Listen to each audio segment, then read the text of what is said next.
वो खुदा की जिसकी नजर में हम हैं, वो खुदा की जिसकी नजर में हम हैं, उसे क्या दिखाएं कि आंखें नम हैं। वो खुदा की जिसको है फिक्र सबकी, उसे क्या गिनाएं कि कितने गम हैं।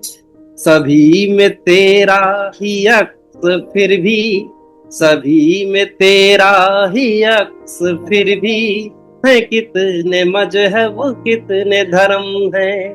वो खुदा की जिसकी नजर में हम हैं, उसे क्या दिखाएं कि आंखें नम है। लोग अपने दुख से नहीं दूसरों के सुख से परेशान हैं। सुबह सवेरे तड़तड़ाहट की आवाज कानों में पड़ते ही काश तस्वीरें रिचार्ज हो पाती। दिल से लिखती हूँ चाक पर थिरकते हाथ तुम्हार के, एक पाती शहीदों के नाम। वो खुदा की जिसकी नजर में हम हैं, वो खुदा की जिसकी नजर में हम हैं, उसे क्या दिखाएं कि आंखें नम है। नजारा क्या देखना मेरा जी करता है। सच है कि चावला जी किसी से है कम नहीं, ना ही कोई अहम है कोई वहम नहीं। पीड़ा जब सांसों की सुमधुर लहरें पल भर को रुक जाती हो, जब मन की पीड़ाएं तन की नस नस में घुल जाती हो, तब व्यथित हृदय की चीखों के स्वर शब्दों में ढल जाते हैं। जाने फिर कब शब्द यही सब गीत गजल बन जाते हैं। बुझा हुआ जंगल, वो घूरती नजरें, दिल के अंदर कुछ टूट गया। सभी को नमस्कार और अल्फाज हमारे के एपिसोड नंबर 24 पर आप सभी का बहुत बहुत स्वागत है। और आवाज आ रही मेरे बंद है ना मेरा? नहीं सर, आप म्यूट नहीं थे। अरे आप हो गए म्यूट, कोई बात नहीं। तो अल्फाज हमारे के एपिसोड नंबर 24 में हम सबसे पहले सीधे चलते हैं जैन सर की तरफ। जैन सर, आपका बहुत बहुत स्वागत है। आप प्लीज आइए और अपनी कविता हमें सुनाइए सर। धन्यवाद अमन जी। अल्फाज हमारे मंच को नमन करते हुए और आप सबको नमन करते हुए मैं आज जो एक रचना सुना रहा हूं, ये है, इसका शीर्षक है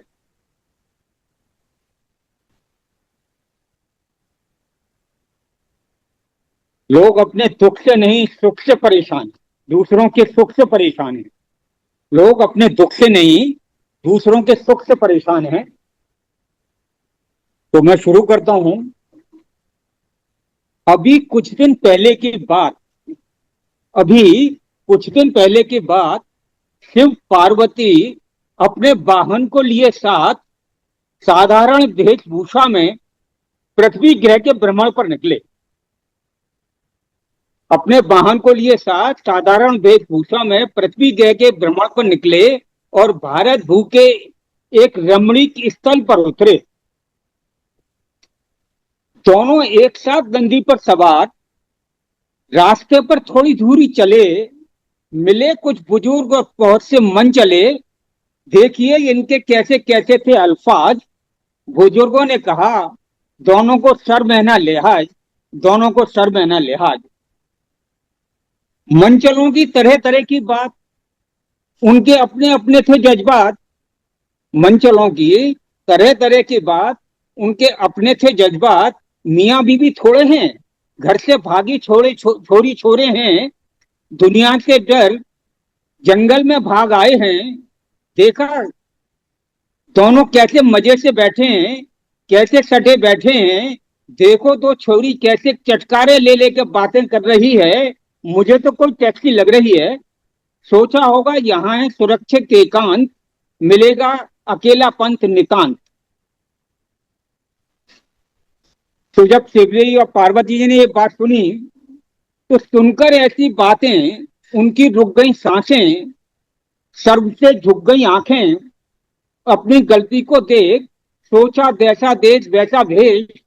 शिव जी ने कहा, प्रिय मैं ऐसा करता हूं, तुम बैठो, मैं पैदल चलता हूं। अभी थोड़ी दूर चले थे कि एक नारी कंठ की आवाज आई। अभी थोड़ी दूर चले थे कि नारी कंठ की आवाज आई। कितनी कुलक्षणा बेशर्म लुगाई, किसी नरकंठ ने गुहार लगाई। लगता है जोरू का गुलाम है भाई, लगता है जोरू का गुलाम है भाई। पार्वती जी ने शिव जी से कहा, चुटकी लेते हुए कहा, पार्वती जी ने शिव जी से चुटकी लेते हुए कहा, पुरुष ने जो बात कही है लगता कुछ सही है। शिव जी ने समय का फायदा उठाया, पार्वती जी को सुझाया, परिस्थितियां बदलो, मैं नंदी पर बैठता हूं, तुम पैदल चल लो। मैं नंदी पर बैठता हूं, तुम पैदल चल लो। अभी कुछ दूर चले, जो लोग पीछे कहते मिले, मर्द कितना क्रूर पापी है, अन्यायी है, अधर्मी है, इसे पुरुष होने का अहम है, कैसा बेशर्मी है। इस बार यह सुनकर दोनों पैदल चलते हैं, इस बार यह सुनकर दोनों पैदल चलते हैं। आगे कुछ इंसान और मिलते हैं जो इन्हें देखते हैं, मुस्काते हैं, फरमाते हैं, अरे कैसे पागल हैं, अरे कैसे पागल हैं, सवारी के होते हुए भी पैदल जाते हैं, सवारी के होते हुए भी पैदल जाते हैं। पार्वती जी ने शिव जी की ओर निहारा और पूछा, स्वामी पृथ्वी पर ऐसी बातों का क्या रहस्य है। पार्वती जी ने पूछा, स्वामी पृथ्वी पर ऐसी बातों का क्या रहस्य है। तो बिना किए बहस शिव जी ने समझाया, प्रिय पृथ्वी पर जो करना है करो, पृथ्वी पर जो करना है करो, व्यर्थ की आलोचना से बिल्कुल मत डरो, व्यर्थ की आलोचना से बिल्कुल मत डरो। यहाँ दूसरों के कहने पर जाओगी तो यहाँ 2 दिन भी नहीं रुक पाओगी, तो यहाँ 2 दिन भी नहीं रुक पाओगी।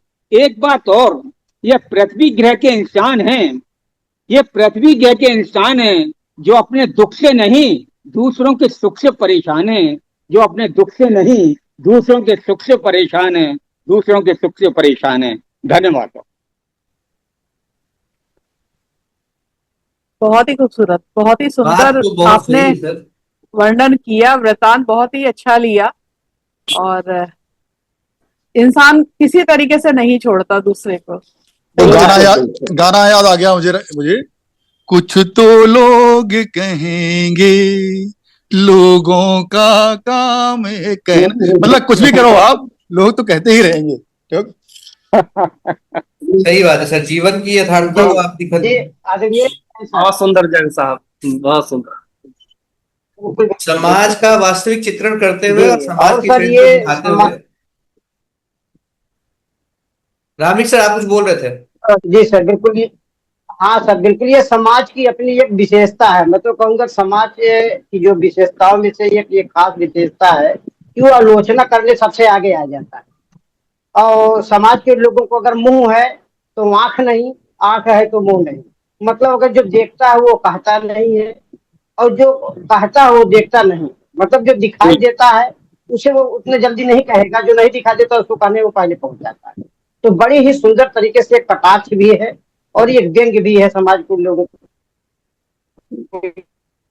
चलिए, तो जैन सर की बहुत ही खूबसूरत रचना है जैन साहब, बहुत सच्चाई है इसमें, बहुत ही सच्चाई है। दुनिया के लोगों का हमेशा दूसरे का सुख देखा नहीं जाता है, ये बहुत सच्ची बात है, बहुत अच्छा है। तो जैन सर की इतनी अच्छी कविता के बाद रामवृक्ष सर की तरफ। रामवृक्ष सर प्लीज आइए, आप मंच पे आइए और अपनी कविता सुनाइए हम सर। धन्यवाद। जी सर, बस 1 मिनट सर, बस आ गया सर।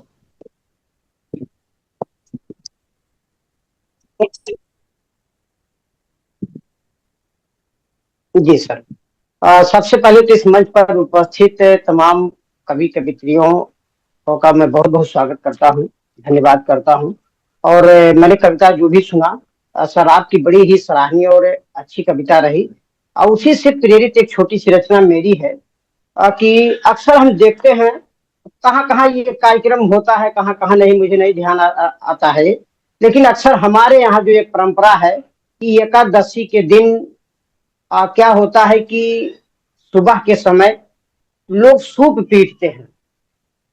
कि आप लोग के यहाँ चलता है परंपरा की नहीं चलता है, लेकिन हमारे यहाँ है कि एकादशी के दिन सवेरे सवेरे भोर में ही ये गन्ने के टुकड़े से सूप पीट पीट करके लगभग 4 बजे सुबह में पीटा जाता है। घर से लेकर के बाग तक, बाहर आंगन तक, खेत तक लोग पीटते हैं और इसको कहा जाता है कि लोग दरिद्र भगाते हैं। हमारे यहाँ परंपरा की दरिद्र को इससे पीट पीट। वो हम लोग के यहाँ भी वो दिवाली के पहले होता है, दलितर के दाना जिससे।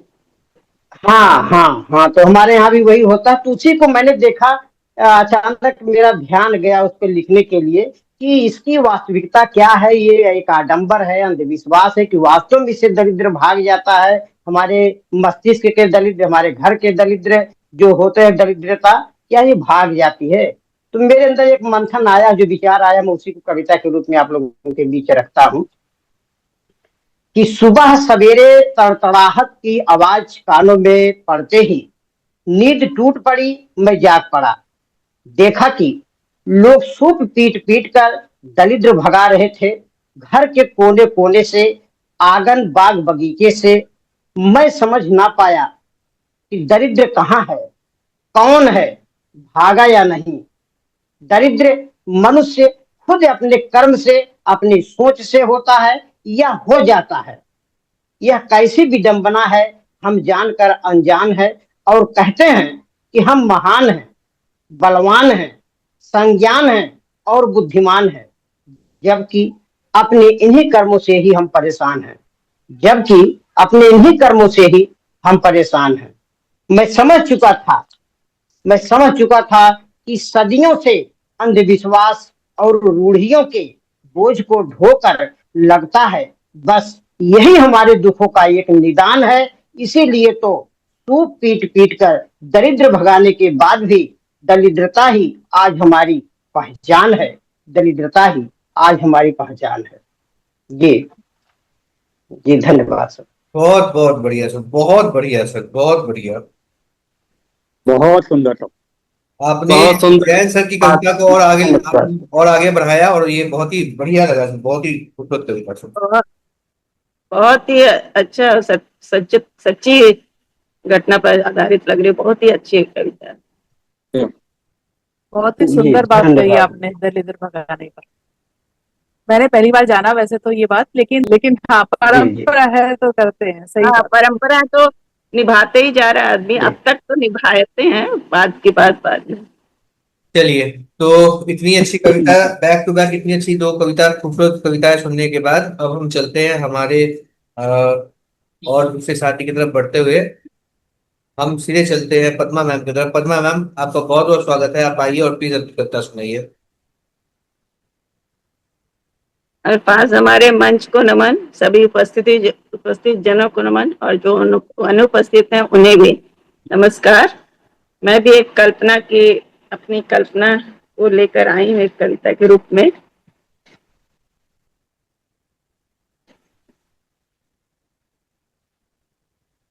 काश तस्वीरें रिचार्ज हो पाती, काश तस्वीरें रिचार्ज हो पाती। आजकल के बहुत ही खूबसूरत शीर्षक दिए पद्मा जी, बहुत ही सुंदर शीर्षक दिया है। पहले बधाई, उसके बाद अब मैं सुनूंगी। आजकल के आविष्कारक युग में कितने अजूबे इजाद हुए हैं। आजकल के आविष्कारक युग में कितने अजूबे इजाद हुए हैं, जिससे जिंदगी सरल सुलभ हो गई है, जिससे जिंदगी सरल सुलभ हो गई है। दूर बैठे लोग आपस में आदान प्रदान कर रहे हैं, दूर बैठे लोग आपस में आदान प्रदान कर रहे हैं। वो चाहे बातचीत हो या सामान हो या फिर बोलती तस्वीरें यानी वीडियो कॉल। वो चाहे बातचीत हो, सामान हो या फिर बोलती तस्वीरें यानी वीडियो कॉल। एक ख्वाहिश ऐसी भी ऐसी भी कि काश तस्वीरें रिचार्ज हो पाती। एक ख्वाहिश ऐसी भी कि खास तस्वीरें रिचार्ज हो पाती। ऐसा होने से झूठ सच सही गलत का पर्दाफाश हो जाता। ऐसा होने से झूठ सच सही गलत का पर्दाफाश हो जाता और मन की मुरादें, अधूरी ख्वाहिशें, भूली बिसरी यादें तो ताजा होती हैं। और मन की मुरादें, अधूरी ख्वाहिशें, भूली बिसरी यादें तो ताजा होती हैं। अगर तस्वीरें रिचार्ज हो जाती तो वे बोल पाती। अगर तस्वीरें रिचार्ज हो जाती तो वे बोल पाती। वे अपनी अधूरी ख्वाहिशों को पूरा करने की गुजारिश कर सकती। वे अपनी ख्वाहिशों को पूरा करने की गुजारिश कर सकती। लोग भी अपने प्रश्नों का उत्तर मांग पाते। लोग भी अपने प्रश्नों का उत्तर मांग पाते। कुछ समय के लिए ही सही, कुछ समय के लिए ही सही अपने परिवारजनों से मिलकर बातचीत कर पाते। कुछ समय के लिए ही सही अपने परिवारजनों से मिलकर बात कर पाते। अपने दिल को सुकून दे पाते। अपने दिल को सुकून दे पाते।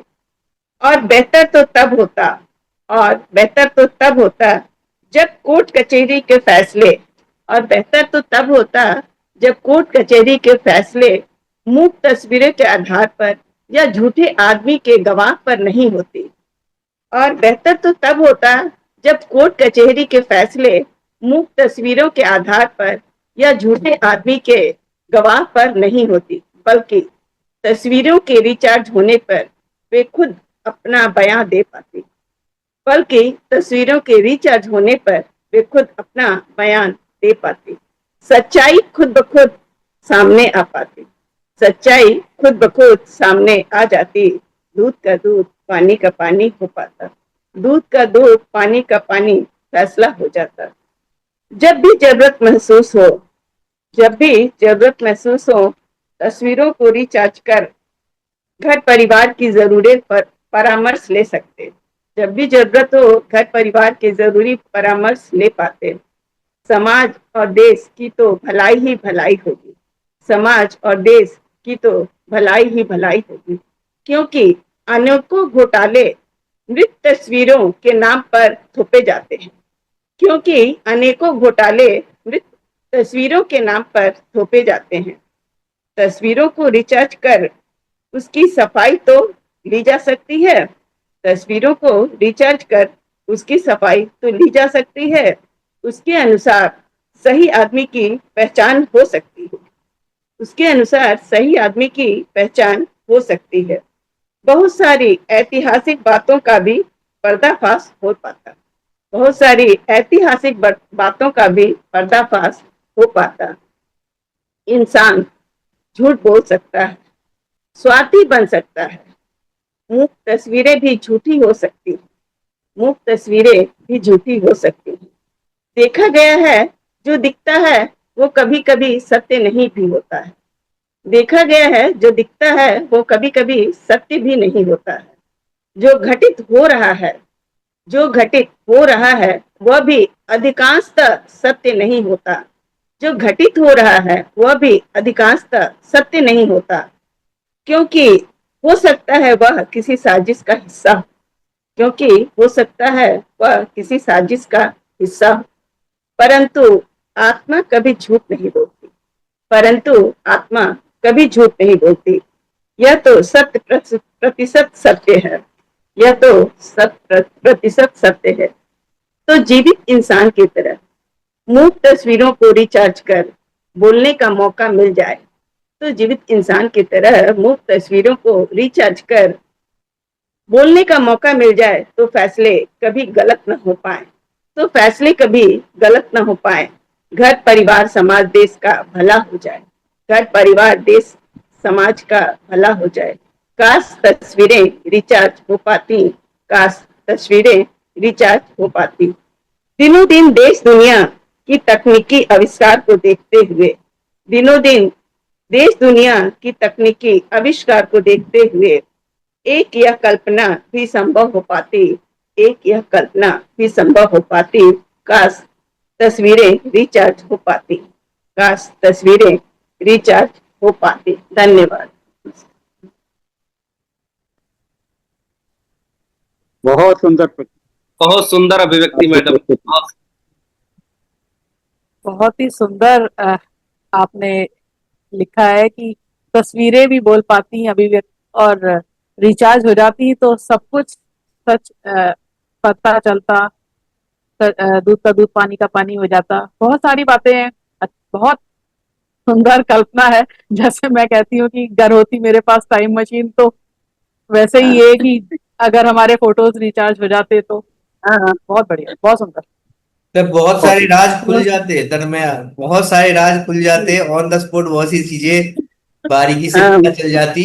अभी क्या है कि कोई किसी तस्वीर को दिखा के हम ये बोलते कि देखो ये वही क्षण है जब ऐसा हुआ था, तस्वीरें छटक बोली थी नहीं भैया ये वैसा है नहीं जैसा दिखाया जा रहा है, ऐसा है नहीं बिल्कुल।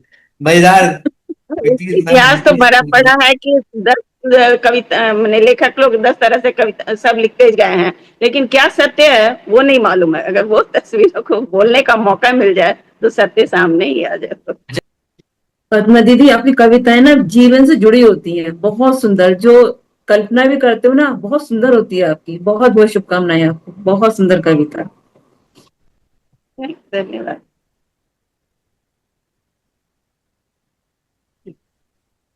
नमस्कार आप सभी को। अल्फाज हमारे मंच को मेरा नमन है। एक छोटी सी मेरी मुक्तक है, उसका शीर्षक है दिल से लिखती हूँ। दिल से लिखी। दिल से लिखती हूँ मन को, स्वागत है, स्वागत है। दिल से लिखती हूँ मन को खोल कर हूँ, दिल की बातों को, दिल की बातों को बिना दिखावा लिखती हूँ, दिल की बातों को बिना दिखावा लिखती हूँ। मन को जो भाए, मन को जो भाए ऐसा गीत लिखती हूँ। कलम जब मन को जो भाए ऐसा गीत लिखती हूँ।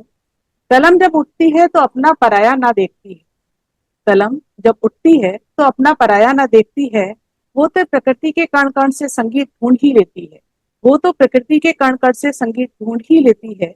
भावों को वेदना को, भावों को वेदना को, दर्दों को दवाओं को, दर्द को दवाओं को, कल्पना को हकीकत को, मिश्रित भावनाओं, कल्पना को हकीकत को, मिश्रित भावनाओं को कागज पर उतारती हूँ।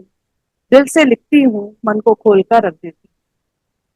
प्यार को विरह को जज्बातों को ठहराव, प्यार को विरह को जज्बातों को ठहराव को, बहती हुई धारा को, पत्थर पर पड़ते पानी को देती हूँ स्थाई का प्रारूप, पत्थर पर पड़ते पानी को देती हूँ स्थाई का प्रारूप। बांधती हूँ शब्दों को, बांधती हूँ शब्दों को, चुन चुनकर अक्षरों को, चुन चुनकर अक्षरों को एक छोटी सी गांठ प्रेम की लगाती हूँ, एक छोटी सी गांठ प्रेम की लगाती हूँ। दिल से लिखती हूँ मन को खोल कर रख देती हूँ।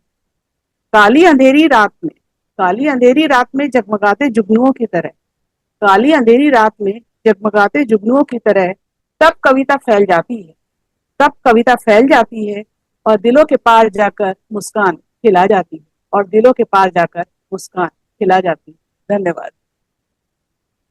बहुत सुंदर, बहुत बढ़िया। बहुत सुंदर दिल से कविता, दिल से ही लिखी हुई थी। बहुत ही अच्छा लगा, लफ्ज भी बहुत अच्छे थे उसमें, सब शब्दों का जो रिश्ता बहुत अच्छा पढ़ा भी आपने। धन्यवाद। तो बहुत सुंदर कविता, बहुत बढ़िया कविता थी, बहुत बढ़िया। शुक्रिया।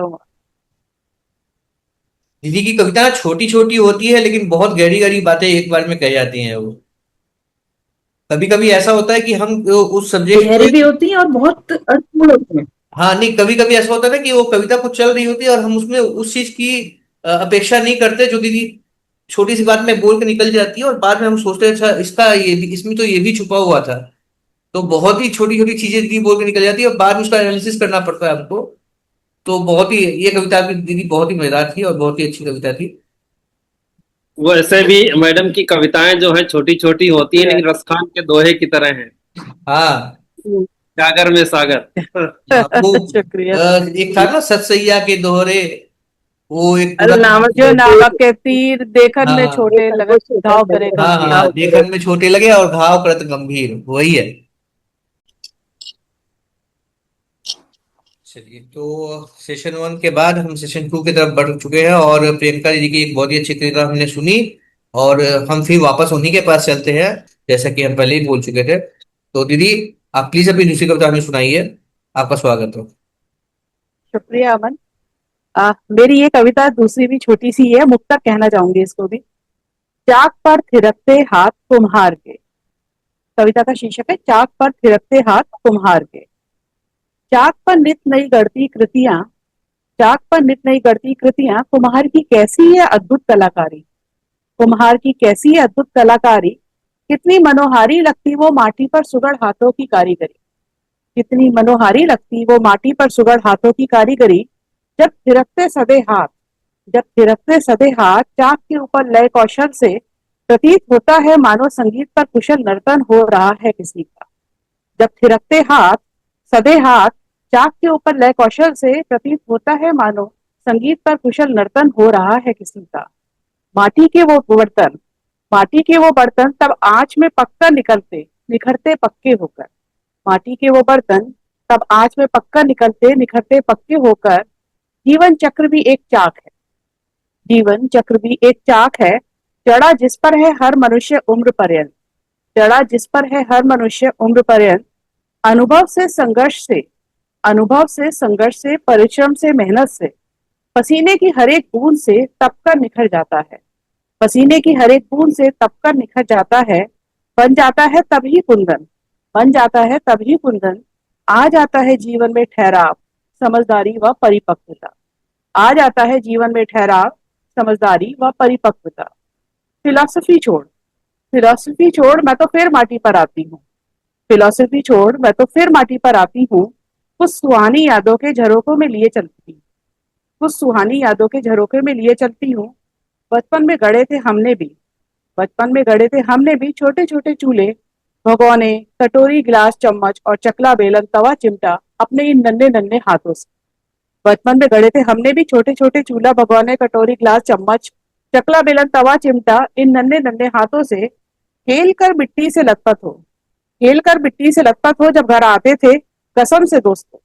खेल कर मिट्टी से लथपथ हो जब घर आते थे कसम से दोस्तों। सफेद भूत नजर आते थे, सफेद भूत नजर आते थे। चुपके से तब हाथ मुंह पैर धोकर अच्छे बच्चे बन जाया करते थे। चुपके से तब हाथ मुंह पैर धोकर अच्छे बच्चे बन जाया करते थे।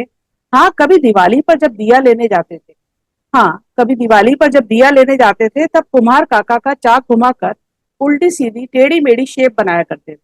कुमार काका का चाक घुमाकर उल्टी सीधी टेढ़ी मेढ़ी शेप बनाया करते थे।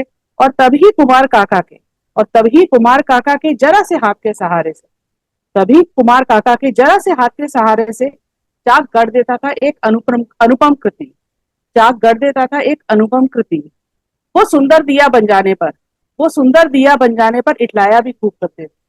वो सुंदर दिया बन जाने पर हम इटलाया भी खूब करते थे। दादी बाबा बुआ मम्मी पापा सभी को शान से दिखलाया करते थे।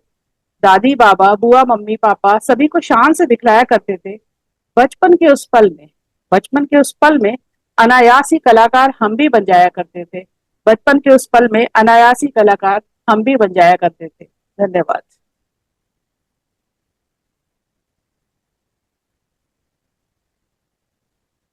कोई लौटा दे मेरे बीते हुए दिन, ये दौलत भी ले लो, ये शोहरत भी ले लो। उसके बाद कुछ और भी लाइन था। तो तो वो बचपन के भले दिन छीन लौटाने लो की जो मुझसे। बात है अपने, हाँ, मुझको लौटा दो वो कागज की कश्ती, वो बारिश का पानी। बहुत ही खूबसूरत गजल है ये। लेकिन ये बहुत ही, आपकी कविता उस गजल से कुछ कम नहीं है, कुछ कब तक आकी नहीं जा सकती। जगजीत सिंह के। बहुत ही खूबसूरत कविता है। शुक्रिया। और हमारे साथ चावला सर भी जुड़ चुके हैं। चावला सर, बहुत बहुत स्वागत है आपका। धन्यवाद आने के लिए। सर, आप प्लीज अपना वीडियो ऑन कर लेंगे। अभी सर, अभी लो। ठीक है, तो प्रियंका दीदी की इतनी अच्छी कविता के बाद, इतनी खूबसूरत कविता के बाद, हम आगे बढ़ते हुए चलते हैं राजीव सर की तरफ। हाँ हाँ, पद्मा मैम, आप कुछ बोल रही है, बोलिए मैम। प्रियंका मैम, बहुत ही खूबसूरत रचना और कुमार के साथ जो आपके जीवन का तुलना किया गया है, बहुत ही सच्चाई से, बहुत ही यथार्थ रहा आपका। और शब्दों का जो समय से बचपन का याद आ गया, वो आप कुल्लड़ चुक्कड़ बनाते थे हम लोग दिवाली में चाहे, वैसे वो बचपन का भी याद हम लोग के साथ आ गया। बहुत ही और खूबसूरत अपना बहुत। अमन जी ने बहुत अच्छी तुलना की और कहा कि जो जगदीश साहब की जो गजल थी, का वो हाँ कागज की बस्ती, वाकई में उसी के आसपास ये कविता नजर आती है, और सुनकर जो है बचपन में डुबकी हर कोई लगा जाएगा। बहुत सुंदर। शुक्रिया और शुक्रिया सर। बहुत ही उम्दा कविता दीदी। और हमारे साथ बहुत दिनों के बाद एक बार फिर से दीपक सर जुड़ चुके हैं। दीपक सर, आपका बहुत बहुत स्वागत है। सभी लोगों को नमस्कार और देर से आने के लिए क्षमा। जी सर, आप जुड़ नमस्कार गए दीपक सर। जी, आप नमस्कार जुड़ गए चावला सर। साहब। सत्येंद्र सर, आप कुछ बोल रहे हैं, शायद मैं बीच में बोल गया, सॉरी। नहीं, मैंने कहा नमस्कार दीपक जी, नमस्कार चावला साहब। हाँ, नमस्कार सत्येंद्र नमस्कार। जी, आप दिखाई नहीं दे रहे। तो चलिए, बहुत अच्छी बात है। हमारे तुम्हारी हमारे एडिटोरियल पर हमारे मंच पे लोगों की संख्या बढ़ गई वापस। मैं सोचा था ये एपिसोड काफी छोटा होगा, लेकिन अब मुझे पूरी उम्मीद है कि ये एपिसोड अच्छा खासा हो जाएगा। तो प्रियंका दीदी से आगे बढ़ते हुए हम चलते हैं राजीव सर की तरफ। राजीव सर, आपका बहुत बहुत स्वागत है। आप प्लीज आइए और अपनी कविता में सुनाइए सर। धन्यवाद। सभी को नमस्कार करते हुए मैं जो कविता सुना रहा हूँ, एक पाती शहीदों के नाम। इसमें मैंने पति पत्नी माँ बाप बहन सबको भी समेटने की कोशिश की है। एक पाती शहीदों के नाम। आंख में आंसू दिल में गर्व है, आंख में आंसू दिल में गर्व है, तेरे जज्बों को सलाम लिखूं।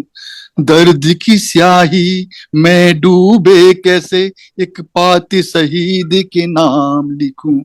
दर्द की स्याही में डूबे कैसे एक पाती शहीद के नाम लिखूं। झुके नहीं कभी रुके नहीं जो दुश्मन की सुन ललकारों को। माँ के दूध की पत्र खिली भले छोड़ गए संसारों को। ऊंची पथरीली राह थी कटीली, न रोक सकी तेरे कदमों को। तुम निभा गए मातृभूमि पर मर मिटने की कसमों को। सींचा जिसे था रक्त से तुमने, सींचा जिसे था रक्त से तुमने, वहां से हृदय कंठ पैगाम लिखूं। दर्द की स्याही में डूबे कैसे एक पाती शहीद के नाम लिखूं। भूल, अब ये पत्नी के लिए था। भूल गए तुमने जाते जाते, कहा था लौट के जल्दी आऊंगा। तुम मांग सजा के रखना प्रिय, मैं कंगना फिर कनकाऊंगा। राह देखना जब रात ढलेगी, राह देखना जब रात ढलेगी, मैं छुप कर आऊंगा सितारों में। खेलूंगा तेरे बाहु पास में, खेलूंगा तेरे बाहु पास में, खोकर तेरे सपन भरे संसारों में, तेरे सपन भरे संसारों में। वो धुंधले हो गए मेहंदी के रंग, वो धुंधले हो गए मेहंदी के रंग, कैसे तेरा नाम देखूं। दर्द की स्याही में डूबे कैसे एक पाती शहीद के नाम लिखूं। बहना रोए आपा खोए, ये सावन हो गया दागी रे। बहना रोए आपा खोए, ये सावन हो गया दागी रे। प्यार में भीगे भाव से सने धागे, अब किसको बांधे राखी रे। माँ का चल गीला गीला, आंख से आंसू सूख गए। वो सपने जो उसने सजाए, हाय कफन लिपट कर टूट गए। जा बेटा जो कल तक था मेरा, जा बेटा जो कल तक था मेरा, आज तुझे देश के नाम लिखूं। दर्द की स्याही में डूबे कैसे एक पाती शहीद के नाम लिखूं। वह पिता सह माँ बेबसा, खड़ा छुप छुप आंसू बहाता है। वह पिता से माँ बेबस खड़ा है, छुप छुप आंसू बहाता है। अपने दिल का दर्द कहे किससे, कह भी कहाँ वह पाता है। जाने की अंतिम ख्वाहिश जाने की अंतिम ख्वाहिश जिन कांधों पर, वह कांधा ही छूट गया। जो हाथ थे उसके बुढ़ापे की लाठी, वो ही अचानक टूट गया। ऐ मेरे मालिक, ये मेरे मौला, ऐ मेरे मालिक, ये मेरे मौला, इस कैसे भाग का अंजाम लिखूं। दर्द की स्याही में डूबे कैसे एक पाती। और अंत में, जाते जाते कह गए थे मत रोना कभी जो मेरी याद आए। हंस कर निभाना रस्म वफा जब अपने वतन की बात आए। जो देश के काम ना आ पाए, वो धिक्कार तो ऐसी जवानी है।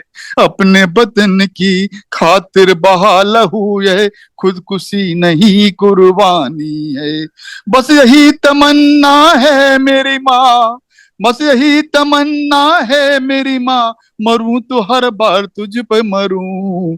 दर्द की स्याही में डूबे कैसे एक पाती शहीद के नाम लिखूं। आंख में आंसू दिल में गर्व है, आंख में आंसू दिल में गर्व है, तेरे जज्बों को मैं सलाम लिखूं।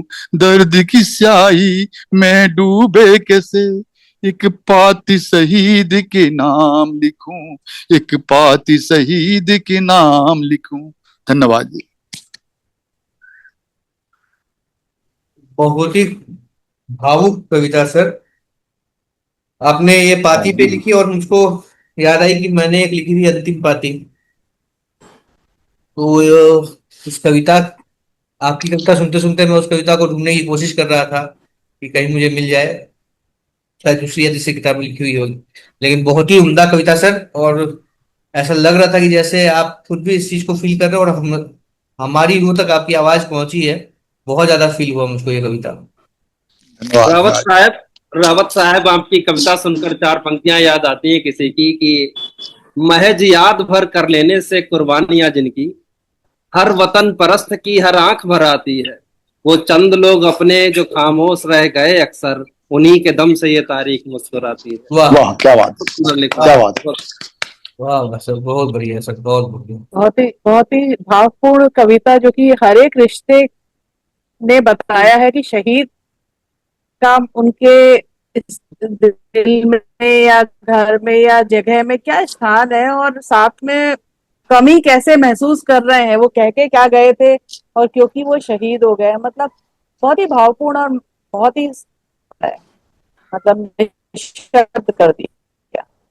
कभी कभी किसी कविता की बड़ाई करने के लिए या तारीफ करने के लिए शब्द कम पड़ जाते हैं, ये उन कविताओं में से एक है सर। धन्यवाद। बहुत ही सुंदर कविता रावत साहब, बहुत ही जो गाकर आप लोग गाकर बताए इस कविता को, बहुत ही दिल को छू गया। भावुक तो बहुत संवेदनशील था, और हर परिवार के हर सदस्य को जो भावनापूर्ण अपने व्यक्त किया है, बहुत ही दिल को छू गया। बहुत ही खूबसूरत कविता, और शहीदों के नाम पर कविता तो ऐसे भी भावुक होता है, और आपने बहुत ही अच्छा गाया। धन्यवाद, धन्यवाद। तो इतनी अच्छी देशभक्ति से ओतप्रोत कविता सुनने के बाद अब हम चलते हैं।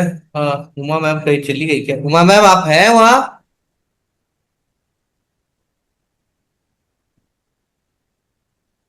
उमा मैम शायद अभी कहीं चली गई, वीडियो ऑफ करना भूल गई वो। ठीक है, उमा मैम जब आएंगी तब हम उनसे रूबरू बोलेंगे। फिलहाल हम चलते हैं सत्येंद्र सर की तरफ। सत्येंद्र सर, आपका बहुत बहुत स्वागत है। आप प्लीज आइए और अपनी कविता हमें सुनाइए सर। जी बहुत बहुत धन्यवाद अमन जी। अगर बैकग्राउंड से कोई आवाज आए तो उसे इग्नोर कर देना। बिल्कुल भी इग्नोर नहीं किया जाएगा सर, सुना जाएगा, एंजॉय किया जाएगा। बच्चों की आवाज बहुत मीठी होती है जी। वो खुदा की जिसकी नजर में हम हैं, वो खुदा की जिसकी नजर में हम हैं, उसे क्या दिखाएं कि आंखें नम हैं। वो खुदा की जिसको है फिक्र सबकी, उसे क्या गिनाए कि कितने गम हैं।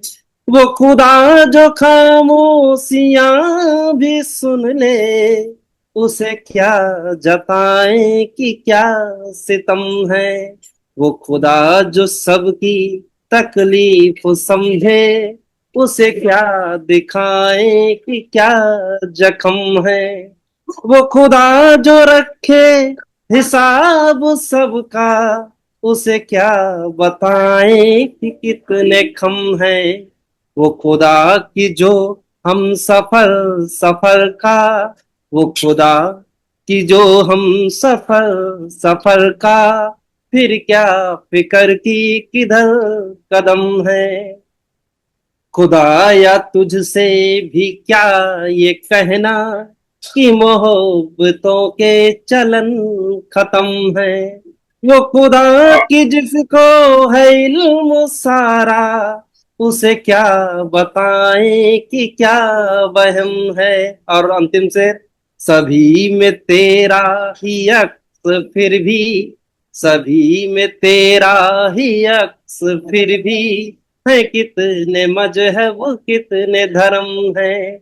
वो खुदा की जिसकी नजर में हम हैं, उसे क्या दिखाएं कि आंखें नम है।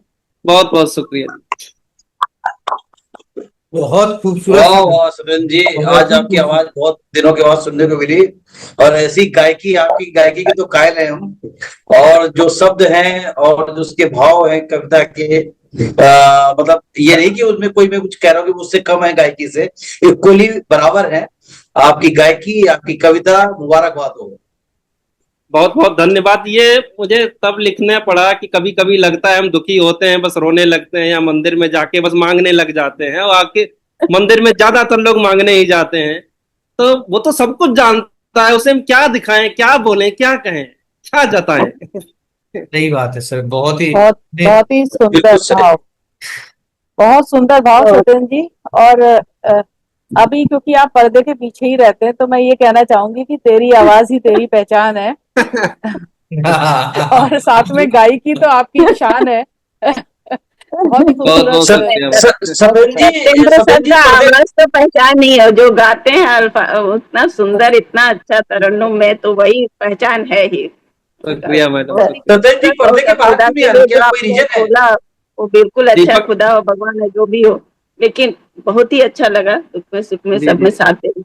बहुत आजकल बहुत तो शुक्रिया मैडम। आवाज ही पहचान है सर आपकी, बहुत सुंदर, बहुत बढ़िया, लाजवाब एकदम सर, बहुत शानदार। बहुत ही शुक्रिया मैडम। जबरदस्त। दीपक सर कुछ कह रहे थे, दीपक सर प्लीज। मैं कह रहा हूँ सत्येंद्र जी, पर्दे के पीछे क्यों है, कोई रीजन है क्या? जल्दी आ जाएंगे पर्दे के बाहर। क्या बात है, एकदम जरा। सर ने सावन में दाढ़ी बढ़ा रखी है, और अच्छा अच्छा। भोले बाबा सेके नजर आ रहे हैं। तो तो दाढ़ी तो बहुत अच्छी लगती है, उसमें क्या दिक्कत है? नहीं नहीं, ऐसा कुछ नहीं है, ये कल्पना है अमन जी की। चलो। चलिए, जो भी कुछ चलिए कोई बात बढ़िया नहीं। बढ़िया, हम वैसे आपसे रूबरू होते आप तो और क्या ही बात होती। अभी जल्दी आवाज जल्दी है आएंगे तो पर्दे। इसमें कुछ कमी तो नहीं, आवाज भी बहुत आपकी बहुत कुछ कमी शुक्रिया। तो नहीं। तो जी जी। अब हम इतनी अच्छी कविता सत्येंद्र सर से सुनने के बाद उमा मैम की तरफ बढ़ते हैं। उमा मैम प्लीज आप आइए और अपनी कविता में सुनाइएगा। धन्यवाद। मंच को नमन करती हूँ, और अल्फाज हमारे मंच को नमन वंदन, और सभी रचनाकारों को वंदन करते हुए अपनी पूर्णिका सुनाती हूँ आपके लिए। एक मिनट को निकालनी पड़ेगी जरा बस।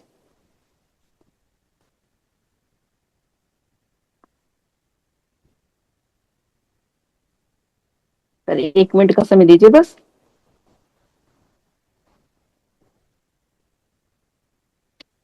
सर पूर्णिका का शीर्षक है नजारा क्या देखना, और आप सबका आशीर्वाद चाहती हूँ। थोड़ा गुनगुनाना शुरू करा है, तो आप सब आशीर्वाद दीजिए बस। आंखों में नींद हो तो दुनिया का नजारा क्या देखना, आंखों में नींद हो तो दुनिया का नजारा क्या देखना, आंखों में नींद हो तो दुनिया का नजारा क्या देखना, आईना झूठ बोले फिर उसका इशारा क्या देखना, सबके ही लफ्ज तो सियासत से भरे लगते, सबके ही लफ्ज तो सियासत से भरे लगते, दिल में हो जहर फिर याराना क्या देखना,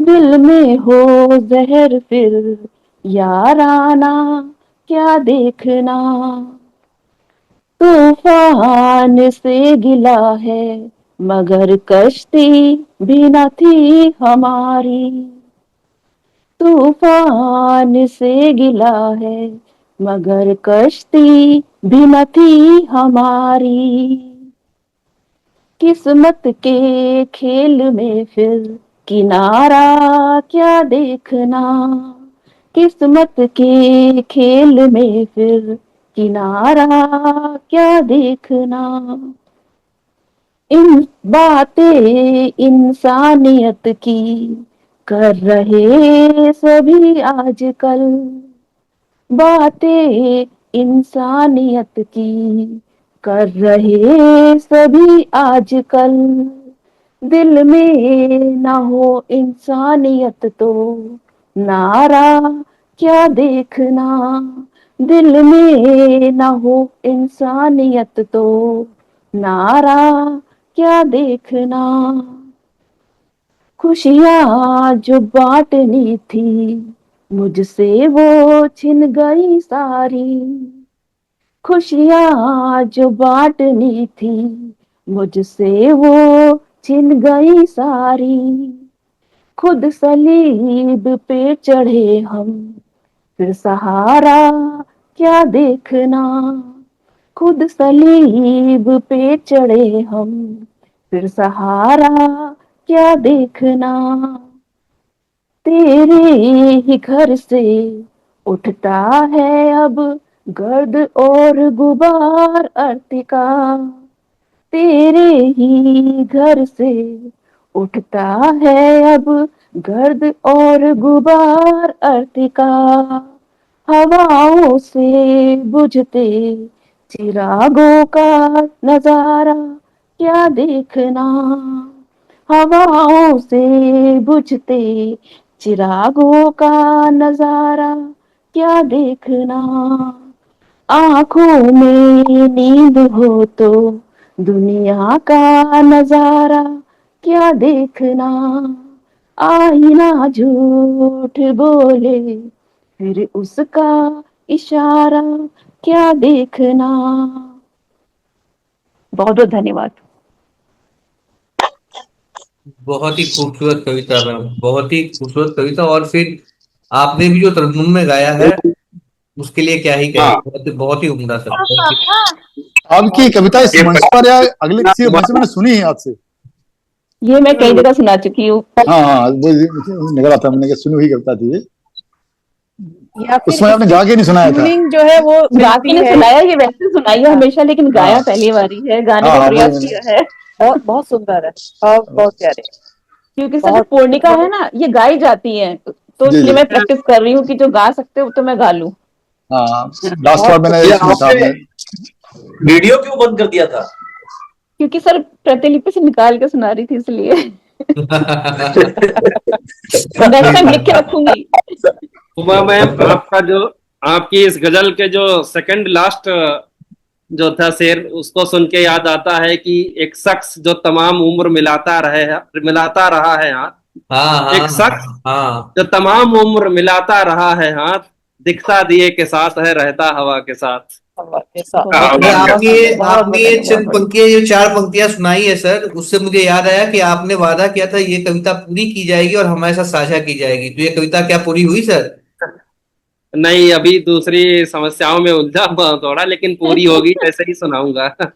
बिल्कुल सर, बिल्कुल। बहुत बहुत धन्यवाद हम सर। उम्मीद करते हैं कि ये कविता आपको जल्दी ही सुनने को मिलेगी। बहुत ही उम्दा कविता है, इसका उन्माद ही इतना जी बेहतरीन है, तो इसका अंजाम कितना ही खूबसूरत होगा ये हम सोच सकते हैं। जी, कोशिश करेंगे। इसके कुछ एक शेर तो किसी काव्य पाठ में हमने सुने हैं। हाँ नहीं, सत्येंद्र इसी जी के। में कभी वो नजारा क्या देखना जो सुनाई थी पहले, एक ऐसा नहीं, लग रहा है। नहीं इस नहीं, रूप उमा में तो जी ने मुझको तो याद सुनाई नहीं है, पड़ता। सत्येंद्र जी ने ये वाला जो दिया चलता दिए के साथ रहता हवा हाँ, के ये साथ, तो सुना है, ये तो ये उन्होंने। कुछ एक शेर भी सुनाए हैं। तो ये शेर तो सुनाया था सर ने मुझको, तभी तो मुझको याद पड़ गया ना कि ये हाँ, कविता पूरी करने की बात तरन्नुम की में थी। सुनाए हैं, मैंने उसका वो लिखा था, हेडिंग लिखा था एक में, तो इसलिए मुझे ये याद है। हाँ, वो तरन्नुम भी था, एक शख्स एक किया बहुत था, एक सुंदर। शख्स। हाँ, बहुत सुंदर।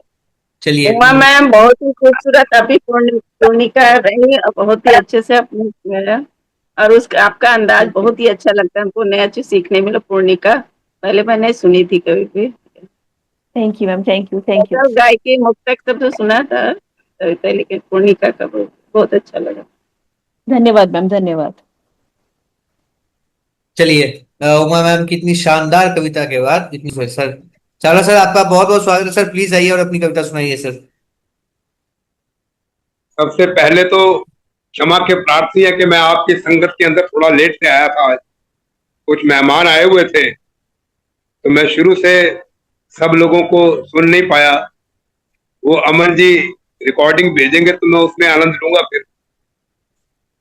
बाकी उमा जी का प्रयास सराहनीय, और विशेष रूप से बुरा मत मानना, सच बात तो यह कई बार ऐसा लगता है कि जैसे बिल्कुल बाल सुलभ मुस्कान होती है ना, ऐसी बिल्कुल मीठी सी अबोध प्यारी सी मुस्कान जो है ना, ये प्रभु करे बनी रहे आपकी। आदेश थे आंखों पर। तो आज ना मेरा जी करता है, हिंदी में जी करता है लेकिन पंजाबी में जी करता है। तेनू प्यार करन ते जी करता है, तेनू प्यार करन ते जी करता है, तेनू अपने कोल बिठा के जी, बाहां विच बाहां पाके जी, अखियां तो पीन नू जी करता है, तेनू प्यार करन ते जी करता है। जी करदा है तेरे बुल्लां नू बुल्लां नाल अपने निचोड़ दियां, कड़ कड़ वज उठन हड्ड तेरे, तेनू फड़ के हैंज जंजोड़ दियां, इस प्यार दे डूंगे सागर विच तेरे नाल करन नू जी करदा है, तेनू प्यार करन नू जी करदा है। जी करदा है जी नू जीण दिया, जी करदा है जी नू जीण दिया, जी करदा है जी नू मार दिया, जी कहंदा है कुछ करदा है कुछ, जी कहंदा है कुछ जी करदा है कुछ, ऐस जी नू जी ते वार दिया, जिंदड़ी ऐस जी दी, जिंदड़ी ऐस जी दी, रूप तेरे ते निसार करन नू जी करदा है, तेनू प्यार करन ते जी करदा है। तेरी जुल्फ दी उपमा नहीं बदल, लोग उपमा देते हैं लेकिन वो उपमाएं कहीं भी उसके बराबर ठहरती नहीं है। तेरी जुल्फ दी उपमा नहीं बदल, तेरी नजर दी उपमा जाम नहीं, तेरी जुल्फ दी उपमा नहीं बदल, तेरी नजर दी उपमा जाम नहीं, तेरे बुल दी उपमा फुल नहीं, गल्लां दा जवाब गुलाब नहीं, सीने विच धड़कन इंज धड़के जिदा मेल है कुल जहान नहीं, तेरी चाल दी नागिन नहीं उपमा, अंगां दा जवाब भी काम नहीं, एक नवी उपमा तेरे यौवन दी तैयार करन नू जी करदा है, तेनू प्यार करन नू जी करदा है। चावला सर, हमने सोचा था कि आपसे आज कोई थोड़ी माने आपकी सारी कविताएं मजेदार और मनोरंजक तो होती है, मैं सोचा था कि कुछ थोड़ी लंबी कविता सुनेंगे। ये तो सर असंतुष्टि की भावना रहेगी, अतृप्त रह गए हम, क्योंकि आपने शुरू किया और तुरंत खत्म कर दिया सर, ये अतृप्त रह गए सर। उपमा नहीं बदल, इस बात को जरा चित्त में बिठाओ, तेरी जुल्फ दी उपमा नहीं बदल, तेरी नजर दी उपमा जाम नहीं, तेरे बुल दी उपमा फुल नहीं, गल्लां दा जवाब गुलाब नहीं, सीने विच धड़कन इंज धड़के जिदा मेल है कुल जहान नहीं, तेरी चाल दी नागिन नहीं उपमा, अंगा दा जवाब भी काम नहीं, एक नवी उपमा तेरे यौवन दी तैयार करन नू जी करदा है। ऐसा है अमन जी, क्या बात है, क्या बात है। बहुत सुंदर, बहुत सुंदर। लेकिन जैसे आपने छेड़ा है ना, मैं थोड़ा सा इसकी बैकग्राउंड बताता हूं आपको। हाँ सर, प्लीज प्लीज। ये लिखी गई थी जी 8 अप्रैल 1979 में। तो ऐसा अमन जी, मैं तो खुद परेशान हूं कि मेरी जिंदगी है क्या। यह जिंदगी मेरी ऐसे ही, ये परेशानी आपके अकेले की नहीं है, ये परेशानी सभी की है। यह जिंदगी मेरी ऐसी कि जैसे, ये जिंदगी मेरी ऐसी कि जैसे अतीत की चुभती हुई यादों की गर्म लू। यह जिंदगी मेरी ऐसी कि जैसे कुछ अतीत की यादों की चुभती हुई गर्म लू, कुछ भविष्य के धुंधले नजारे, कुछ आज की कठिन परिस्थितियों की धूल। एक गुब्बारे में भरकर छोड़ दिया उसको, बेखबर अपनी मंजिल से यूं ही उड़ने के लिए। यह जिंदगी मेरी ऐसी कि जैसे रात के अंधकार में, सूनी सी राह में, एक अनजान व्यक्ति अनघड़ा, चौराहे पर वो किसी आ खड़ा, पता ही नहीं किधर जाना, दाएं बाएं आगे पीछे। यह जिंदगी मेरी ऐसी, यह जिंदगी मेरी ऐसी कि जैसे सागर की लहरें, यह जिंदगी मेरी ऐसी कि जैसे सागर की लहरें, जिसकी उठान में है लगन आकाश छूने की, लेकिन गिरती है धड़ाम फिर से सागर में समाने को। यह जिंदगी मेरी ऐसी कि जैसे सागर की लहरें, जिसकी उठान में है लगन आकाश छूने की, फिर भी गिरती हैं धड़ाम सागर में समाने को। यह जिंदगी मेरी ऐसी कि जैसे छोटी सी कश्ती किसी बड़े सागर की मचलती लहरों में बेखबर हो बह रही। यह जिंदगी मेरी कैसी, बिग क्वेश्चन माँ, कभी सोचना है मैंने कि मेरी जिंदगी कैसी। बहुत बढ़िया सर। धन्यवाद। जिंदगी का जो फलसफा आपने अभी हमें बताया, आपकी ये वाली तो कविता मतलब ये वाली कविता तो और हाई ग्रेड की थी, ये तो आपने सुनानी ही थी। बहुत अच्छी है, बहुत ये तो अच्छे शब्द use जिंदगी किए का आपने। जिंदगी का फलसफा पूरा बता दिया कि लहर है और कश्ती है, उफ, गुब्बारा अधीन उड़ रहा है, दिशाहीन खड़े हैं चौराहे पर। वाह, बहुत खूबसूरत, बहुत अच्छे बिंब आपने प्रयोग किए हैं, बहुत सुंदर प्रतीक दिए, बहुत सुंदर। अच्छा इस सेशन में, अब इस सेशन में सिर्फ 4 मिनट बचे हैं, तो इस सेशन को यही समाप्त करते हैं और फटाफट जुड़ते हैं, क्योंकि 4 मिनट में दीपक सर की कविता को हम लोग पूरी तरह से एंजॉय कर नहीं पाएंगे और वो वेस्ट नहीं करना है। दीपक सर की कविता को बड़े ही आराम से सुनना है, बड़े ही तसल्ली से सुनेंगे हम। और इस सेशन को यही खत्म करते हैं, उसके बाद हम दूसरे सेशन में जुड़ते हैं और उसके दीपक सर के बाद एक कविता मैं भी सुनाऊंगा और फिर ये सेशन समाप्त करेंगे। तो सत्येंद्र सर, आप कुछ बोलना चाहते हैं? चावला सर बहुत ही खूबसूरत कविता थी। पहले वाली तो बहुत ही, मैडम को जो याद करके आपने लिखा, बहुत ही अभी तक सजीव लग रहा था एकदम। और दूसरी वाली तो बहुत ही जबरदस्त अमन जी। हाँ सर। जीवन की सच्चाई सबके साथ जैसा बीतता है वही है, बहुत ही अच्छा सजीव चित्र। सत्येंद्र सर, आप कुछ बोल रहे हैं? हाँ, बस चावला जी के 4 पंक्तियां जो अभी अभी लिखी हैं मैं पेश करना चाहूंगा, यदि इजाजत हो। बिल्कुल बिल्कुल सर, बिल्कुल बिल्कुल। एक खासियत है, हाँ। सच है कि चावला जी किसी से है कम नहीं, ना ही कोई अहम है कोई वहम नहीं, मिलते हैं सबसे आज भी यूं ही तपाक से, मिलते हैं सबसे आज भी यूं ही तपाक से, मानो कि इन्हें कोई भी छूता है गम नहीं। अंतिम 2 लाइन के साथ बहुत सुंदर। सच के है तरफदार और दुश्मन है झूठ के, सच के है तरफदार और दुश्मन है झूठ के, लहजे में उनके आज भी रहता है दम वही। 1929 वाला। क्या बिल्कुल बिल्कुल बिल्कुल, बहुत बढ़िया सर, बहुत बढ़िया, बहुत बढ़िया, बहुत ही सुंदर। चावला सर की जुबान से ना पंजाबी बहुत अच्छी लगती है, क्योंकि मेरे यहाँ ना सब पंजाबी बोलते हैं मुझे छोड़ के। तो चावला सर की इतनी खूबसूरत कविता के बाद और जीवन के फलसफा को सुनने का, जिंदगी का पूरा फलसफा चावला सर ने अपने कविता में समेट लिया, और इतनी अच्छी कविता सुनने के बाद हम कूच करते हैं हमारे एक और कवि की तरफ, आदरणीय दीपक कुमार जी। सर, आपका बहुत बहुत स्वागत है सर, आइए और प्लीज अपनी कविता सुनाइए सर। सभी लोगों को सादर नमस्कार।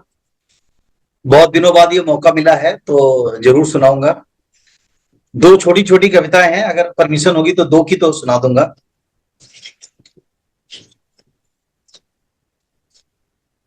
पहली कविता है, उसका शीर्षक बिल्कुल सर, दोनों सुनाइए सर जी। पहली कविता का शीर्षक है पीड़ा। तो इसको सुनाता हूं मैं। 7 सदियों से जो चलती आ रही है, 7 सदियों से जो चलती आ रही है, पीड़ा थकन में अब बदलती जा रही है। 7 सदियों से जो चलती आ रही है, पीड़ा थकन में अब बदलती जा रही है। युग युगों अनुप्रास पीड़ा का समेटा, युग युगों अनुप्रास पीड़ा का समेटा, कनखियों से भी नहीं है सुख को देखा, यमक से रूपक लगा भ्रम में रखा, भ्रांति मानो को पहनती आ रही है, पीड़ा थकन में अब बदलती जा रही है। ये सिलाओं से कभी दबकर रही है, ये सिलाओं से कभी दबकर रही है, यातनाओं में ये घुल कर रही है, अक्षुण ऊर्जा में बदल कर रही है, रूप पर अब ये बदलती जा रही है, पीड़ा थकन में अब बदलती जा रही है। पड़ी तानाशाहों की भ्रुकुटियों पर मुड़कर बनी विकराल पीड़ाएं, थे अहम उनके बताते थे ऋचाएं, आह बनकर पुरों में बहती आ रही है, पीड़ा थकन में अब बदलती जा रही है।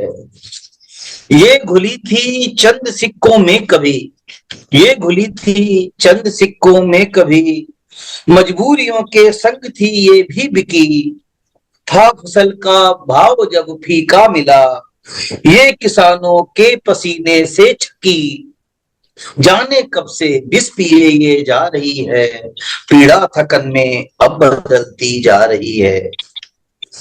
संघर्षों के परिणाम से उपजी मगर देती रही है ऊर्जा भी साथ में, कर्ण प्रिय घटियों के सदृश स्वर उम्मीद को बांधे रखा संत्रास में, पर शिथिलता अब वही ले आ रही है, पीड़ा थकन में अब बदलती जा रही है। अभिमान ये कि नींव की ईंटें हैं हम, अभिमान ये कि नींव की ईंटें हैं हम, आधार हैं पुरजोर रथ खींचे हैं हम, समय भी दम से हमारे घूमता पर अब बुलंदी नींव खाए जा रही है, पीड़ा थकन में अब बदलती जा रही है। आखिरी बंद है। उम्मीद के सेहरे नुचे कैसे भला, उम्मीद के सेहरे नुचे कैसे भला, क्यों नहीं पीड़ा को इच्छित बर मिला, जब दिखा कि ये सफर है अनवरत, मंजिलों का तब किसे होगा पता, अब हताशा में चली ये जा रही है, पीड़ा थकन में अब बदलती जा रही है, पीड़ा थकन में अब बदलती जा रही है। बहुत सुंदर, बहुत सुंदर जी, धन्यवाद। हम हमेशा बोलते हैं आपके कविता में छायावादी कवि का दर्शन होता है। महादेवी वर्मा और कुछ दिनकर जो कविता का आप पहला जो बहुत बड़े नाम, महादेवी वर्मा का पुट लग रहा है, और जो बाद में दिए वो दिनकर का कुछ कुछ उसमें शब्दों सब समझ बहुत ही अच्छा लग रहा है। बहुत बड़े बड़े नाम ले लेते हैं, मैं शर्मसार हो जाता हूं। बहुत साहित्यिक कविता थी, बहुत ही शब्दों का चयन है सब। जी, आपको पसंद आई, धन्यवाद जी। बहुत बहुत सुंदर।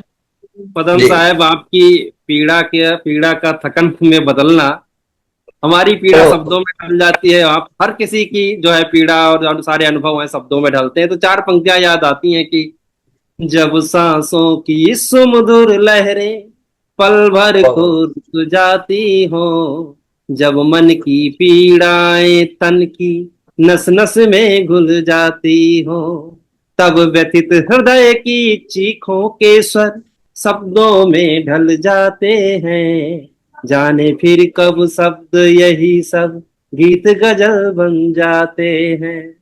बहुत अच्छा, बहुत सुंदर सर, बहुत सुंदर, बहुत सुंदर। सर की ये कविता मैंने पहले सुनी थी, सत्येंद्र सर की ये कविता मैंने बहुत पहले सुनी थी। अब एक छोटी सी, जी नमस्कार जी, थैंक यू, धन्यवाद। छोटी सी कविता सुनाना चाहता हूँ। हाँ सर, बिल्कुल, अगर समय हो। जी जी, ये एक इसका शीर्षक है बुझा हुआ जंगल। जी चावला सर कुछ कह रहे हैं?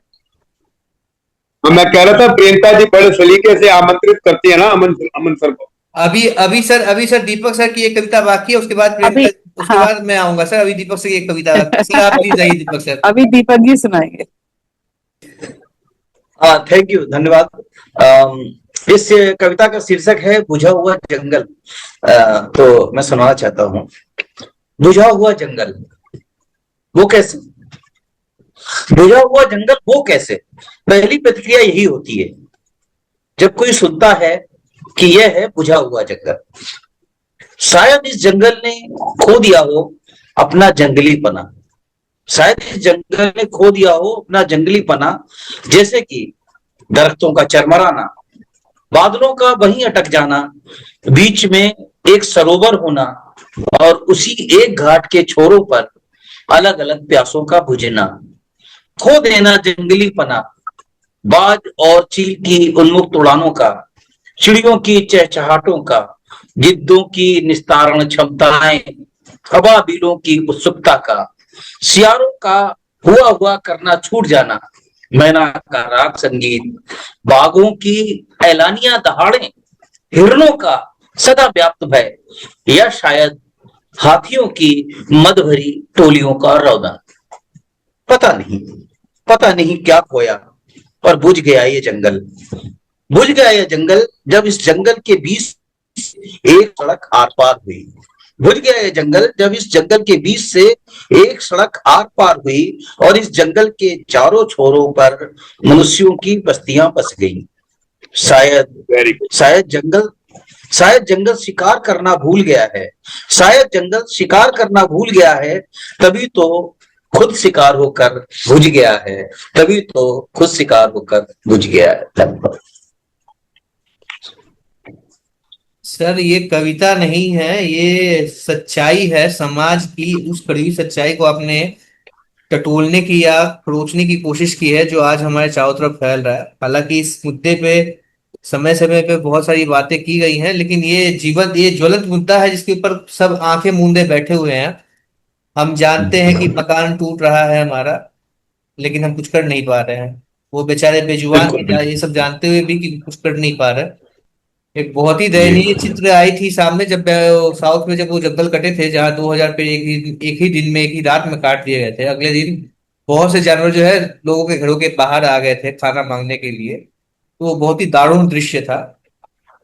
अब ये सच्चाई है जीवन की, और हम इसके ऊपर हम ये चाहते तो है कि ग्लोबल वार्मिंग घट जाए, लेकिन पेड़ काटने में हम थोड़ा सा पीछे हटते नहीं, जंगल को अपना बनाने में हम पीछे नहीं हटते। क्या कर सकते हैं। बहुत ही बहुत ही गंभीर और बहुत ही सार्थक कविता से।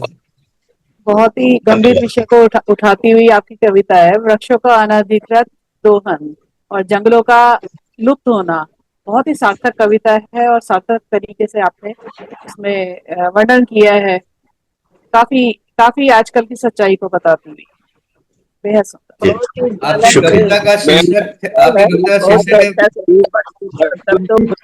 बिल्कुल बिल्कुल। चावला सर जी, चावला सर की इतनी खूबसूरत कविताओं के बाद और दीपक जी की इतनी खूबसूरत कविता के ऊपर चावला सर जी की इतनी अच्छी टिप्पणियों के बाद अब मैं आमंत्रित करना चाहूंगी अमन सिन्हा जी को कि वो आए मंच पर और अपनी कविताओं से हमें सराबोर करें। अमन, आपका स्वागत है। नमस्कार सभी को, बहुत बहुत धन्यवाद दीदी, आपने मुझको मेरी कविता सुनाने का मौका दिया। अल्फाज हमारे के मंच पर एक बार फिर से मैं अपनी कविताएं लेके आया हूँ। कोशिश करता हूँ कि उम्मीद करता हूँ कि मेरी कविताएं आप तक पहुंचेंगी और आपकी टिप्पणियों से मुझको पता चलेगा कि मैं कितना सक्षम हो पाया हूँ लिखने में, कितना सही लिख पाया हूँ। छोटी छोटी दो कविताएं हैं।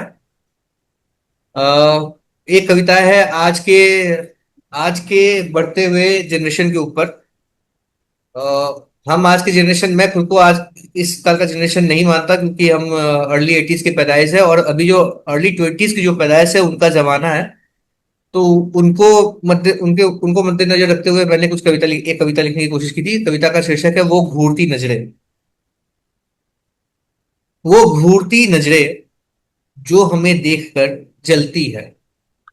अब आप अपने परिप्रेक्ष्य में कहीं भी ये दृश्य देख लीजिएगा, ये सारे दृश्य आपको कहीं भी मिल जाएंगे, दिल्ली में, मुंबई में, राजस्थान में, कहीं भी जहां पर मेट्रो सिटीज है। खास करके वहां की बात हो रही है कि वो घूरती नजरें जो हमें देख कर जलती है, वो नहीं समझती हमारे प्रेम को, वो नहीं जानती हमारी ताकत, वो नहीं समझती कि हम प्रेमी हैं। जिद्दी है, बागी है, विद्रोही है कि हमने पहले डर को जीता है फिर एक दूसरे को। वो नहीं जानते कि हमने पहले डर को जीता है फिर एक दूसरे को।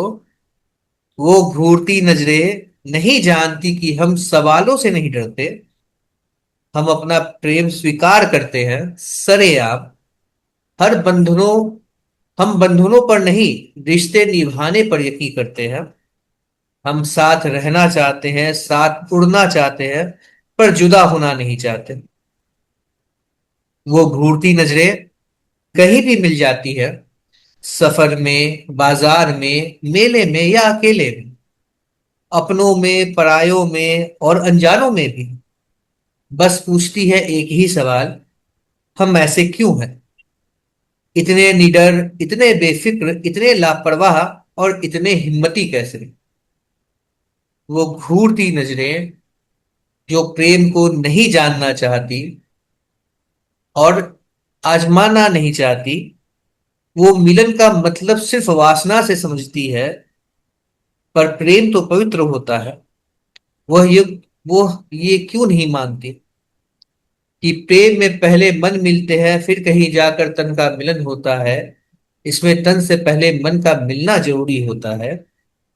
वो घूरती नजरें हमारे सपने नहीं जानती, हमारा लक्ष्य नहीं जानती। उन्हें दिखता है हमारा आलिंगन करना, पर उस आलिंगन के पीछे छिपी छिपी भावना नहीं दिखती। उन्हें हमारा चुंबन तो दिखता है, मगर हमारी तड़पन नहीं दिखती। वो घूरती नजरें हमें ओछी दृष्टि से देखती है, वो प्रेम के त्याग और मर्यादा को नहीं देखती। वो घूरती नजरें। ये एक मेरी पहली कविता, छोटी सी। वाह वाह अमन जी, आपने बिल्कुल एक अलग विषय और उस पे लिखा है। ये क्या कहें यार इसके लिए, बहुत ही बढ़िया। बहुत ही मतलब गंभीर इस विषय पे उनके सोच बहुत लेना ही कि लिखना है एक कविता, यही अपने आप में एक कठिन चीज है। और उसपे आपने एक बहुत ही उम्दा तरीके से उसको उठाकर, संवार कर और सहेज कर रखा। बधाई है आपको। धन्यवाद सर, धन्यवाद, धन्यवाद सर। बहुत ही खूबसूरत अमन से जी, हाँ सर, कहिए कहिए, आप कहिए। हाँ चावला साहब कुछ बोल रहे थे। कि प्रभु करे वो प्रेम, वो आलिंगन, वो चुंबन, वो भावनाएं इतनी इतनी इतनी इतनी गहरी हो जाए कि एक दूसरे में इस तरह समाहित हो जाओ कि घूरती नजरों का आपको कुछ पता ही ना लगे। कोई घूरता तो घूरता रहे, हमारा उधर ध्यान जाए नहीं। प्रेम तो उसी को कहते हैं ना कि हम खो गए प्रेम में, जो मर्जी होता रहे। प्रभु करे आपका ध्यान उन घूरती नजरों की तरफ जाए ही नहीं। ये तो दुनिया है, ये तो ऐसे ही चलेगी, उसकी चिंता मत करो आप। धन्यवाद सर, धन्यवाद। अमन जी ने, चावला सर अमन जी ने जिसको कहा था ना, प्रेम करने से पहले उन्होंने डरना छोड़ा। हाँ। तो ये जो डरना छोड़ा है ना, ये बेफिक्र होना, ये खोना ही है। ये वही चीज है जो आप कह रहे हैं। जी सर, पहले यही चीज आई उनके अंदर, तभी तो खोने का प्रयास अभी जो स्टेप बाय स्टेप नजरों का एहसास है। जिस दिन खो जाएगी ना, उस दिन घूरती नजरों का एहसास होगा ही नहीं। जी धन्यवाद ये सर। काफी अमन, ये काफी अनछुआ विषय लिया और बहुतों के लिए अरुचिकर हो सकता है, लेकिन ये सही है कि हर चीज को एक ही नजरिए से देखने की जरूरत नहीं होती। जी बिल्कुल, ये बहुत ही सही सार्थक मैसेज है इस कविता में। धन्यवाद।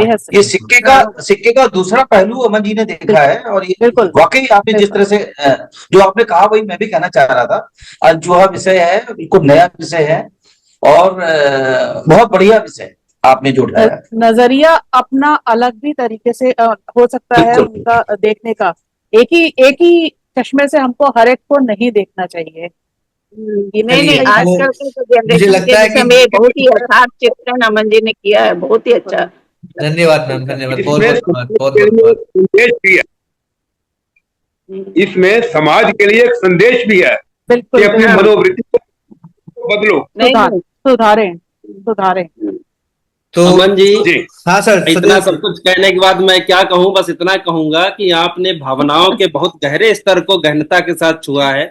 और जहां जितने दिन से मैं आपसे जुड़ा हुआ हूं, मैं देख पा रहा हूं कि आपकी कविताओं में भाव जो है एक्सपोनेंशियली ग्रोथ कर रहे हैं, लीनियरली दिनों दिन नहीं, एक्सपोनेंशियली ग्रोथ कर रहे हाँ बिल्कुल, दिनों दिन प्रगति होती जा रही है।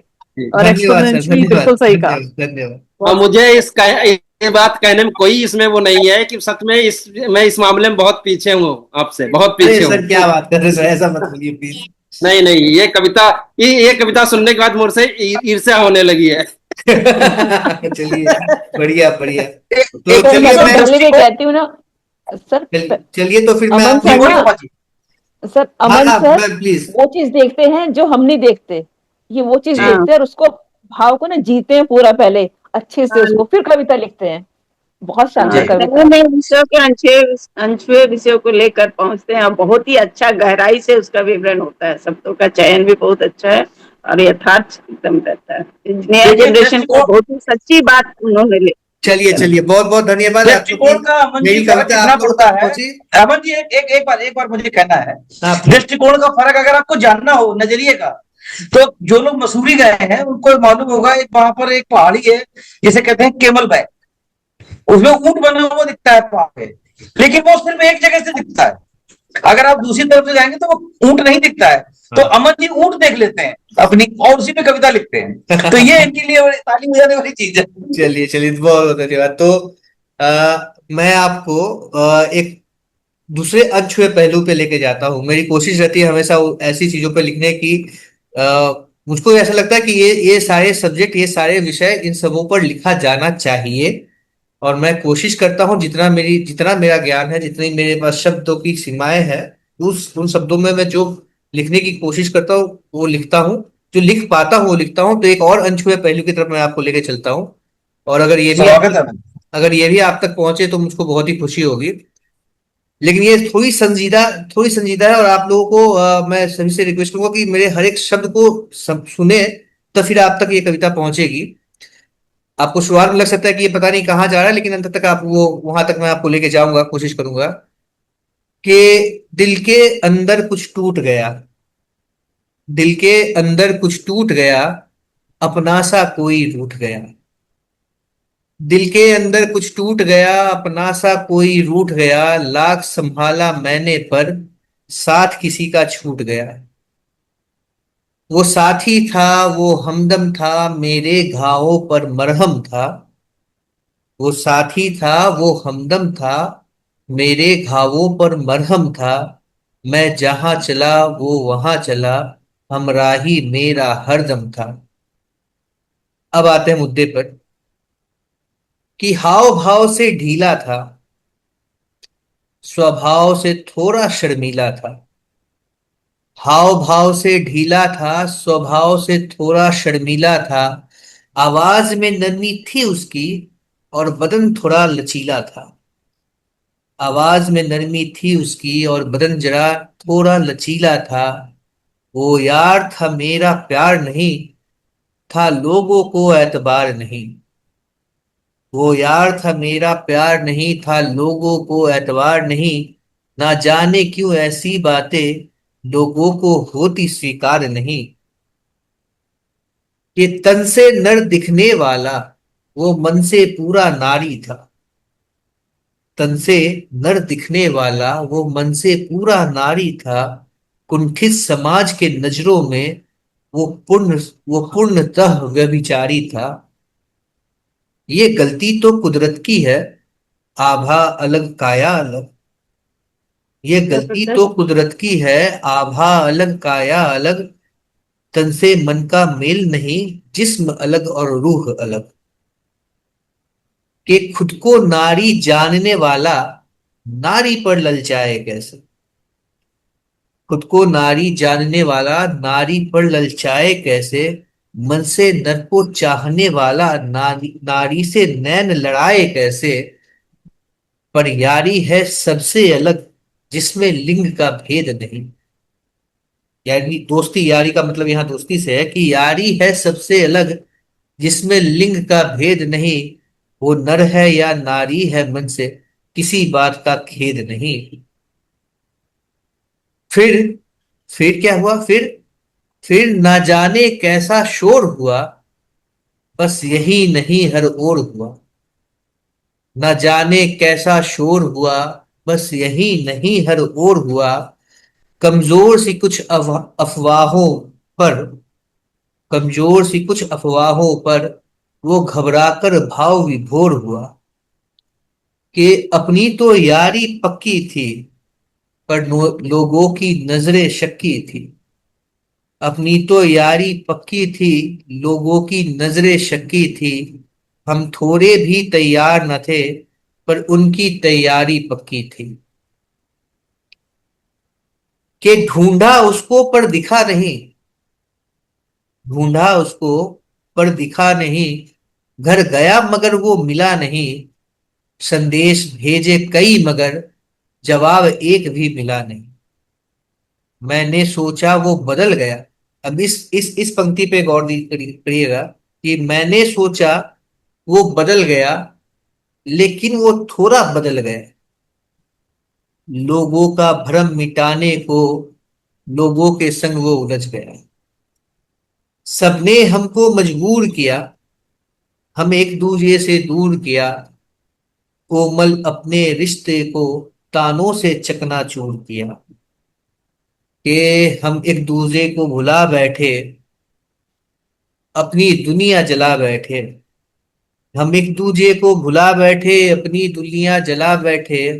और कुछ जाहिलों के कारण हम अपनी यारी गवा बैठे। कुछ जाहिलों के कारण हम अपनी यारी गवा बैठे। धन्यवाद जी। ये मेरी छोटी छोटी दो कविताएं। अमन जी, जब आपने बिल्कुल स्पष्ट नहीं बोला था अपनी लाइनों में, उससे पहले ही आवाज होने लगा था कि आपकी कविता किस तरफ जा रही है। तो अंत तक नहीं, बहुत पहले हमें समझ में आ गया था कि आपकी कविता किस तरफ ट्रेवल कर रही है। और वाकई अनछुआ विषय होता है आपका, आज भी ये वाला भी अनछुआ विषय था। दोनों ही कविता आज आपकी बड़ी मुझे बड़ी अच्छी लगी। मतलब धन्यवाद सर, बहुत बधाई हो। धन्यवाद सर, धन्यवाद। लीक से हटकर सर कोशिश तो वही करता हूँ। दोनों ही कविताएं लीक से हटकर मनोभावों को व्यक्त कर रही थी ये कविता। बहुत सही तरीके से किया है। और दीपक जी की बात सही है कि बीच से पहले ही हमको पता चल चुका था कि ये किधर जा रही है कविता। और इसमें उसके मनोभावों को बहुत अच्छे से वर्णन किया है और उसकी पीड़ा को भी बताया है। और ये सत्य है कि लोग समझते नहीं है, ये भी सत्य। ये बहुत ही इसमें भी नजरिया बहुत हम लोगों का संकीर्ण हो जाता है जाके। और ये संकीर्णता धीरे धीरे जा रही है वैसे तो। अभी बहुत बाकी है, इसमें बहुत कुछ होना नहीं हो रहा है, हो भी रहा है। अमन जी, मैंने अभी इसमें एक क्रांति होती देखी। मेरठ में एक रेस्टोरेंट है जो यही लोग चला रहे हैं। तो पहली बार तो मुझे भी, मैं सच बोलूंगा, झूठ नहीं बोलूंगा, पहली बार मुझे भी संकोच हुआ। लेकिन जब मैं दूसरी बार गया तो बिल्कुल नॉर्मल था, कोई भ्रम नहीं था। पहली बार क्योंकि मुझे एकदम से झटका सा लगा कि ये कैसे हो सकता है, ये लोग कैसे कर सकते हैं। बट अगली बार जब मैं गया तो मैं तैयार था, तो फिर मुझे कुछ भी एबनॉर्मल नहीं लगा। वो रेस्टोरेंट वो लोग चला रहे हैं और बड़े अच्छे से चला रहे हैं। मेरी दोनों कविताएं आप लोगों को अच्छी लगी, ये सुन के मुझे अच्छा लगा और मुझे ऐसा लग रहा है कि मैं कुछ ढंग का लिख पा रहा हूँ। तो अल्फाज हमारे के एपिसोड नंबर 24 को हम यही समाप्त करते हैं, इस उम्मीद के साथ कि अगले हफ्ते हम फिर मिलेंगे और इसी तरह अच्छी अच्छी कविताएं सबसे सुनेंगे। और तब तक आप लोग सभी स्वस्थ रहे, मस्त रहे और हम अब अगले हफ्ते मिलेंगे। धन्यवाद।